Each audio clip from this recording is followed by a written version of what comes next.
What if the problem isn't that there's not enough love? What if the problem, or at least a big part of it that nobody seems to be talking about, is what we do or don't do with the love that we have to give? There's a saying that I love: all human pain, all human suffering is the result of a single human decision. That is, the decision to withdraw from one another. That's Neil Donald Walsh. Now, if you want more love in your marriage or in your relationships or in your life, this video is for you, so buckle up.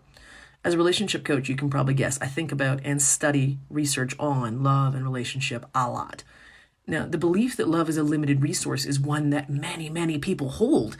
For so many of us, beginning in very early childhood and going forward through our adult relationships, we have not been loved enough or loved well or as we deserve to be loved. And sometimes we have felt loved almost, if not entirely, in our lives. Now, the fastest and surest way I know of to bring more love into my experience right away is to give love and to give it abundantly and freely. But, Aaron, you might be thinking, I want to receive more love. I want other people to love me more or better or as I deserve. I'm giving love. People aren't loving me in the way I deserve. So here's the strategy for increasing the love that no one else seems to be talking about. The more you practice the giving of love, the more attuned you become to the love that is actually in your environment, and in some cases has already been there, has been in your life all along. But you couldn't perceive it in order to receive it. I'm going to say that again. To get love, you first have to perceive that love is there for you before you can receive it.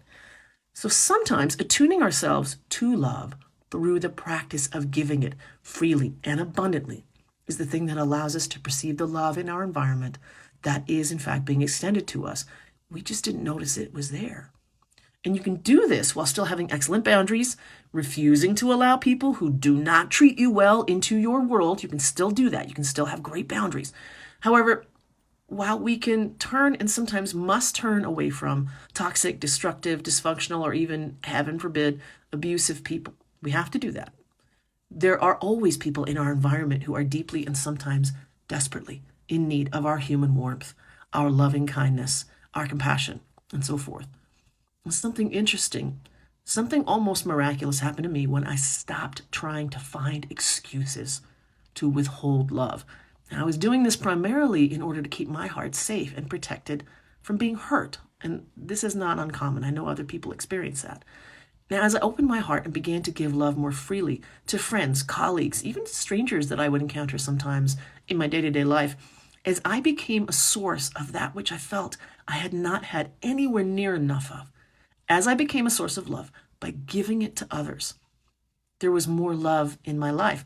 Not just because people responded to my loving kindness with the same, although that did happen, but more in addition to that, as I gave love, I felt the love I was giving. And so I was experiencing more love. I believe that love is an infinite resource. And I believe that love increases as we give it away. And moreover, that it's the only thing in creation that does. So for me, there's no reasons to withhold love from other humans. There's really only excuses. Now you might say, Aaron, hold on. We're supposed to reserve love only for our partner or spouse or children or family or just our closest friends. Honestly, this has never made sense to me. If all human beings are fundamentally created equal, and I believe that we are, then what rationale could I possibly have for withholding any of the love that I have to give from anybody in particular? If I have like this much love to give, that much, why wouldn't I want to give that to everyone? If the love in me is infinite, I can't run out of it. Now, I try daily to practice love in these ways, and I'm not perfect at it. But also, more importantly, I have never, ever run out of love. And that's interesting, isn't it? I haven't found a bottom to that well in my heart. Even the most awful, wrongdoing folks, I try to direct love to them. Mother Teresa put it this way. She said, if we have no peace, perhaps it's because we've forgotten that we belong to one another. Honestly, I can't think of another time in human history, maybe, when we've needed to hear this more.